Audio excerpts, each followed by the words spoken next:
Hey guys, excited to bring you another video. We're starting a new month. That means a new theme, and this month it's Jesus changes everything.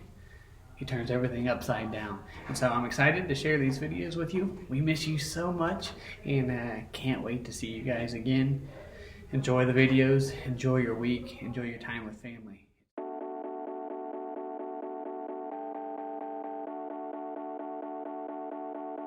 Hey, this is Jacob, or, just Jake. Is everyone okay? There was like an earthquake or something in my room. I didn't feel it when I was outside my room, but then when I came in the room, everything was turned upside down. My table, my bed, also known as my couch, my Ferrari, my sculpture. That's better. I don't know how this could have. Wait a second. Is there such a thing as roomquake? Yeah, that must be it. Anyway, I'm supposed to talk to you today about something called humility. Humility is putting others first by giving up what you think you deserve. So that means like doing stuff for others, I guess? Like my friend Chris. He's really good at humility. I mean, he humiliates me like all the time. Am I saying that right? Humiliate. Humiliate. He shows humility to me. He's super busy, but he always takes the time to put me first by playing his April Fool's surprises on me. Like the time he put my keys in Jell-O. Or the time he made me a tray of brownies.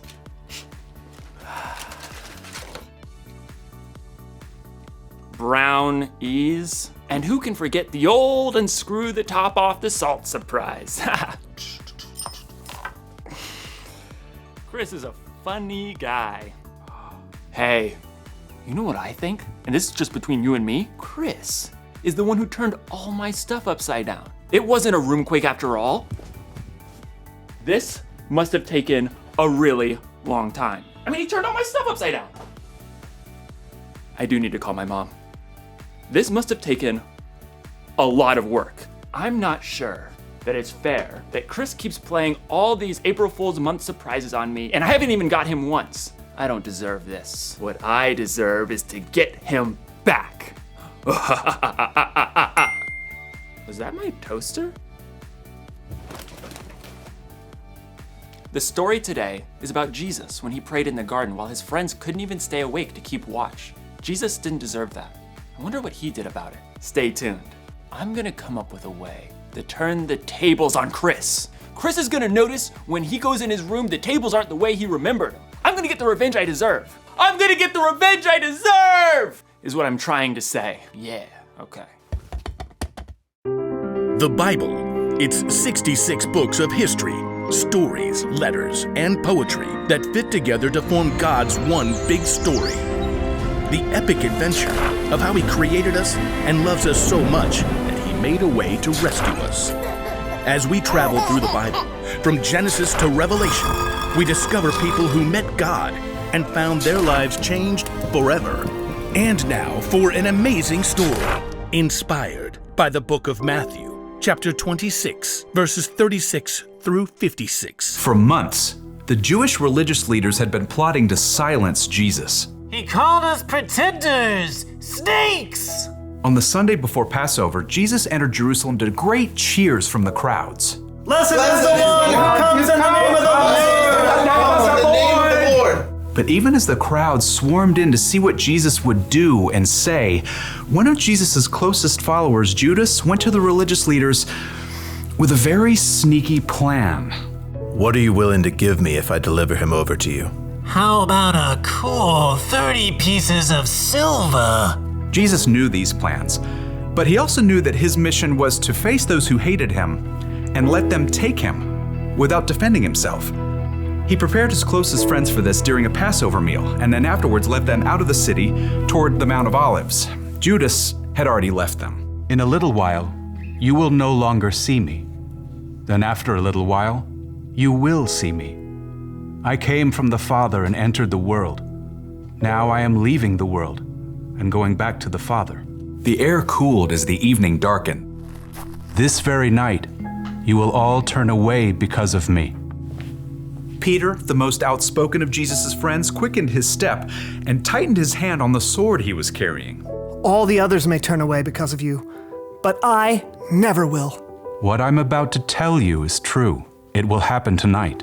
Before the rooster crows, you will say 3 times that you don't know me. I may have to die with you, but I will never say I don't know you. Me too. Same.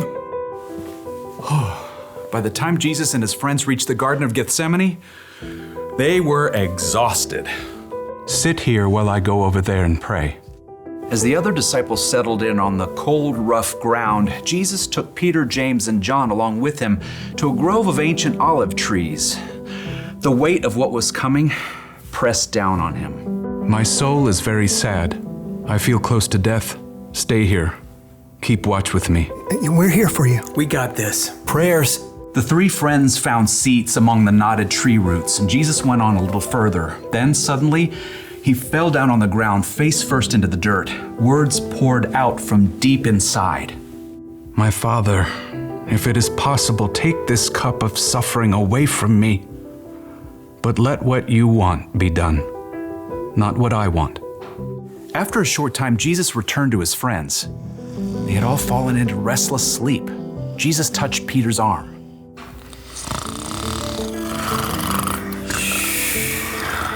What? Huh? We're just praying. Couldn't you men keep watch with me for 1 hour? Watch and pray. Then you won't fall into sin when you are tempted. The spirit is willing, but the body is weak. We'll stay awake this time. Got you covered. Again, Jesus threw himself down to pray. His pain was so deep, blood and sweat beaded on his forehead. My Father, is it possible for this cup to be taken away? But if I must drink it, may what you want be done. Jesus returned to his friends once more, to find them still sleeping. The agony in his spirit forced Jesus to lay his heart out to God once more. He prayed the desperate words again, begging God to take away what was coming, and at the same time, revealing his complete trust in God's plan. Let what you want be done, not what I want. At last, Jesus knew the time had come. He returned to find Peter, James, and John buried deep in sleep. Beyond them, his other followers slept too. Are you still sleeping and resting? The disciples struggled through a fog of sleep, blinking and yawning. Below them, torchlight showed an angry mob climbing up the hill. The men were waving swords and clubs, shouting as they came. Look, the hour has come. The Son of Man is about to be handed over to sinners. Get up, let us go. Here comes the one who is handing me over to them. Jesus' friends staggered to their feet, and Peter clutched his sword. As the mob marched closer, they could see the man in front of the mob. It was their friend Judas. Judas? What are you doing?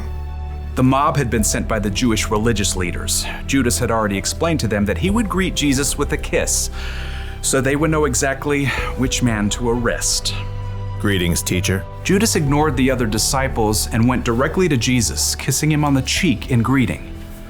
Jesus drew back and looked Judas directly in the face. Friend, do what you came to do. The mob surged forward as the disciples just stood there, frozen and confused. As men grabbed Jesus, Peter suddenly sprang to life, awkwardly drawing his sword. Should we use our swords? Peter didn't wait for an answer, but he struck out wildly. His blade sliced right through the ear of the high priest's servant. Oh! Stop this! Jesus touched the servant's ear. Immediately, he was healed. Put your sword back in its place. Do you think I can't ask my Father for help?